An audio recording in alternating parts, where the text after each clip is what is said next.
नमस्कार सभी लोगों को, स्वागत है आप लोगों का आज की क्लास में। हम पढ़ रहे हैं making of the CNT act 1908। हमारी आज क्लास 5वीं है।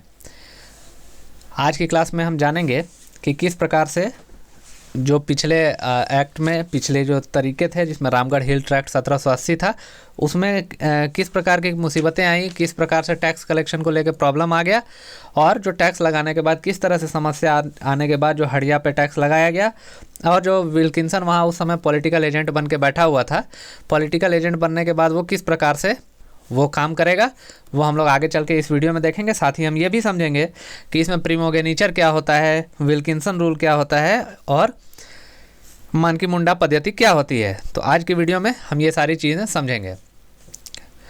रेगुलेशन 13 ऑफ 1833, जब रामगढ़ हिल ट्रैक्ट 1780 चल रहा था, जिसे रामगढ़ जिला रेगुलेशन एक्ट कहा गया था, उसमें हमने देखा था कि उसमें एक बटालियन भी रामगढ़ बटालियन के नाम से रखा गया था और कुछ सहायक कलेक्टर की भी नियुक्ति की गई थी। हमने ये भी देखा था कि भ्रमणशील न्यायालय भी बनाए गए थे, जो 4 थे, जिसमें 3 बंगाल और 1 पटना के लिए भी था। और उस समय लॉर्ड कॉर्नवालिस ने क्या किया था कि शक्ति का पृथकीकरण किया था, यानी कि शक्ति को अलग अलग डिवाइड किया था, जो जिस कार्य के लिए है वो ही करेगा। वो उसने जो अदालत थी उसको अलग किया और जो एग्जीक्यूटिव पार्ट है उसको अलग किया।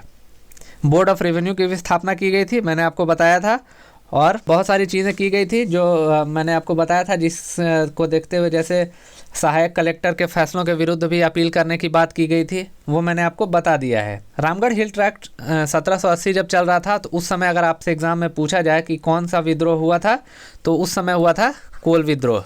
मैंने आपको अच्छे से बता दिया है। और मैंने एक सवाल भी पूछा था आप लोगों से पिछली क्लास में कि वो किसके नेतृत्व में हुआ था, तो वो था सिंधराय मानकी और बिंद्राय मानकी के नेतृत्व में 11 दिसंबर 1831। 11 दिसंबर 1831 में कोल विद्रोह हुआ था तमाड़ और बुंडू के एरिया में।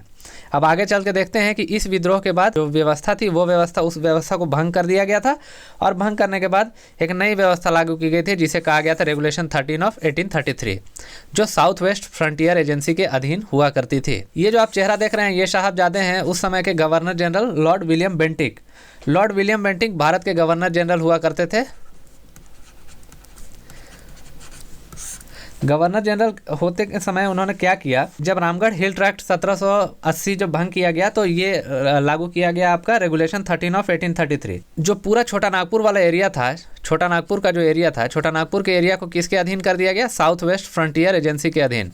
ये सारे जो जिसके अधीन किए जा रहे हैं, कुछ नियम लागू किए जा रहे हैं, सारे टैक्स कलेक्शन के लिए ही किए जा रहे हैं। जब रेगुलेशन 13 ऑफ 1833 लागू किया जा रहा है, उस समय आप ध्यान रखेंगे कि कौन था भारत का governor general, William Bentinck. William Bentinck ने क्या किया कि कैप्टन विल्किंसन नाम के एक व्यक्ति को, जो पिछले जो मैंने एक्ट बताया था उस समय वो क्या था, एक पॉलिटिकल एजेंट बन के बैठा हुआ था। अब उनको बोला गया कि भाई आपको एक पावर दे दिया जाता है, आपको अपॉइंट कर दिया जाता है, जाइए अब आप जो है सीधे सीधे अब वहाँ पर की व्यवस्था को अब आप देखेंगे।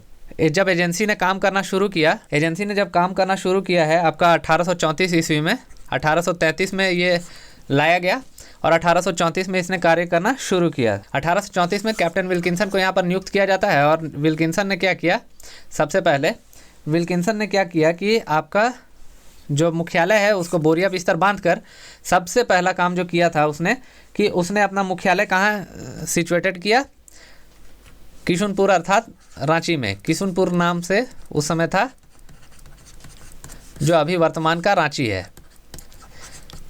ये बोरिया बिस्तर बांध के आ गया सीधे किशुनपुर रांची। के बाद और एक व्यक्ति की नियुक्ति की जाती है जिसका नाम था लेफ्टिनेंट आउजले।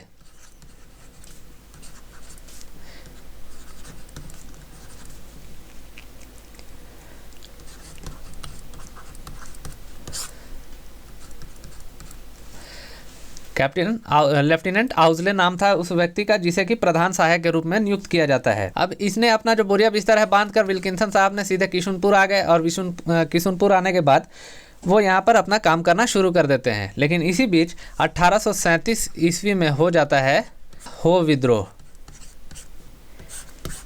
हो विद्रोह हो जाने से विल्किंसन साहब के पास एक और मुसीबत आ जाती है कि अब उन्हें अलग से कार्य करने की ज़रूरत पड़ने लगती है। लेकिन 1837 में इसने क्या करते हैं कि इस विद्रोह को पूरी तरह से दबा देते हैं, और दबाने के बाद उसका पूरा कंट्रोल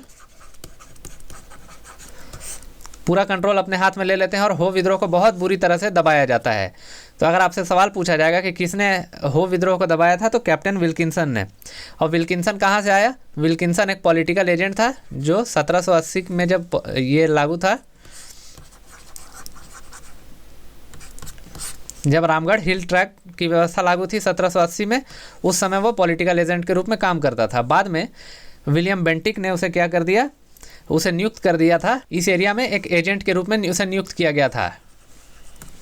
लेकिन जो ये साहब थे आपके विल्किंसन साहब, ये तो बहुत दिन से आपका इसको क्लोजली वॉच कर रहे थे, बहुत क्लोजली ये देख रहे थे कि यहाँ पर जो टैक्स कलेक्शन है, यहाँ पर व्यवस्था में किस प्रकार की समस्या आती है। वो इसको काफ़ी लंबा अनुभव था। तो इन्होंने क्या किया कि इन्होंने एक व्यवस्था दी। ये वाला जो आप एरिया देख रहे हैं, इसी एरिया में हो विद्रोह हुआ।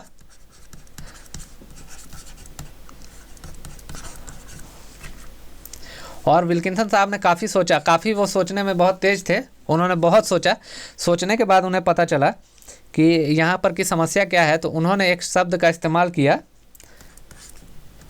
जिसे कहा जाता है प्रिमोगेनीचर।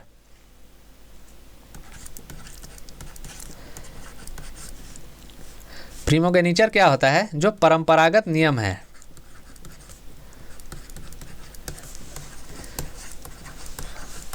मुंडाओं एवं मानकियों के उस समय जो परंपरागत नियम थे, उसे विल्किंसन साहब ने कहा कि हमने जो काफ़ी स्टडी किया है, हम बहुत पढ़े हैं इसके बारे में, बहुत देखा है हमने।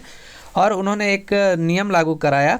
नियम में बताया, मैं आपको 31 तरह के नियम देता हूं यहाँ पर प्रशासन करने के, और इस नियम को आप ये लागू कर दीजिए। तो इनके जो नियम है उस समय के गवर्नर जनरल ने मान लिया और उसे लागू करा दिया, और उसको नाम दिया गया विल्किंसन रूल।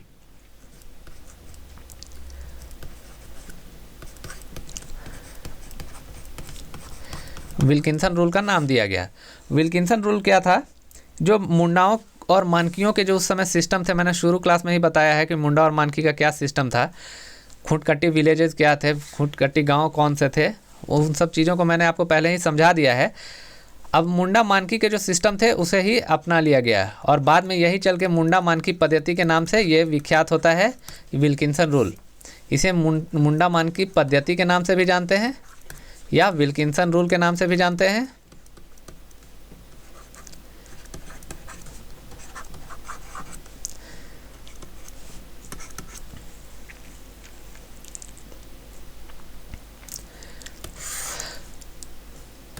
तो आप अच्छी तरह से समझ गए कि विल्किंसन रूल क्या हो गया। विल्किंसन रूल वो हो गया जब आपका विल्किंसन साहब ने 31 नियम दिए उस समय के हो विद्रोह को दबाने के बाद, और ये चीज़ें हुई 1837 में। 1837 में ये चीज़ होती है। और जो लेटर नंबर है वो आपका है 615 लेटर नंबर था, जिसे कि 6 जून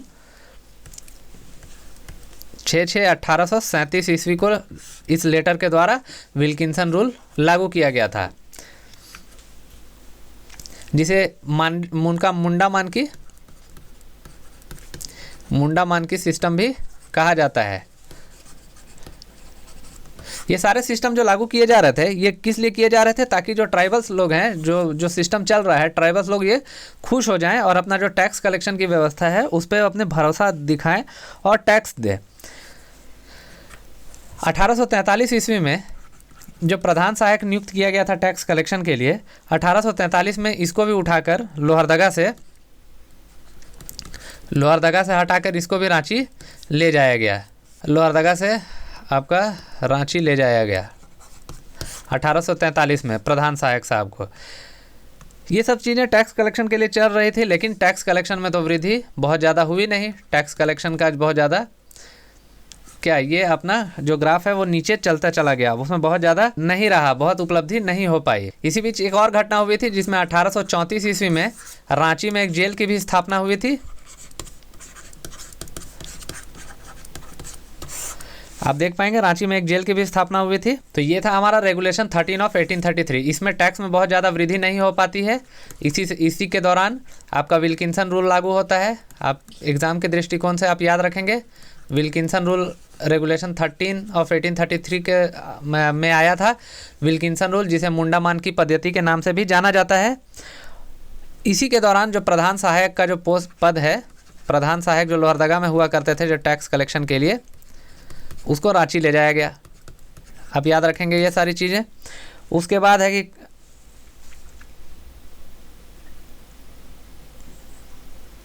प्रिमोगेनीचर क्या होता है, आपने देखा प्रिमोगेनीचर परंपरागत जो नियम है उसे जून 1837 में लागू करके विल्किंसन रूल बनाया गया था। लेकिन टैक्स में बहुत ज़्यादा वृद्धि नहीं हो पाएगी और आगे चल के इसे भी भंग किया जाएगा। और इसके बाद एक और आपका एक्ट आ जाएगा जिसमें कि क्या कर दिया जाएगा, इसको, इस एरिया को, जो छोटा नागपुर का जो डिवीज़न है, छोटा नागपुर एरिया है, इस साउथ वेस्ट फ्रंटियर एजेंसी को भंग करके उसको एक नया नॉन रेगुलेशन डिवीज़न के रूप में एक कमिश्नर के अधीन बैठाया जाएगा। एक कमिश्नर साहब बनाए जाएंगे, उसके नीचे ये जिला, उसके नीचे बहुत सारे कलेक्टर्स आएंगे और वो काम करेंगे, जो कि आज भी ये व्यवस्था विद्यमान है। आप देखेंगे तो आपको आज भी ये व्यवस्था दिखाई देगी। मैंने एग्ज़ाम के दृष्टिकोण से यहाँ पर आप लोगों के लिए इसे कंपाइल कर दिया है, इनकी प्रमुख विशेषताओं को आप इसे देख लेंगे, जिसमें कैप्टन विल्किंसन को इस एजेंसी का प्रथम एजेंट नियुक्त किया गया था। मुख्यालय जिसका किशुनपुर अर्थात रांची में हुआ करता था।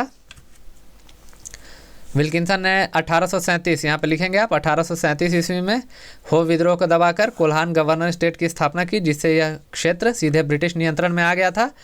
और फिर प्रिमोगेनीचर शब्द का इस्तेमाल किया गया जो परंपरागत नियम को दर्शाता था। विल्किंसन द्वारा दिए गए 31 नियम को लागू कर दिया गया, जो विल्किंसन रूल अथवा मानकी मुंडा पद्धति के नाम से यह विख्यात होता है। तो एग्जाम के दृष्टिकोण से आप ये सारे पॉइंट्स याद रखेंगे। और मिलते हैं हम लोग नेक्स्ट क्लास में, जहां हम लोग देखेंगे कि रेगुलेशन 20 आता है 1854 ईस्वी में, उसमें हम और भी चीज़ें जानेंगे। So thank you for watching this class, keep learning and stay motivated.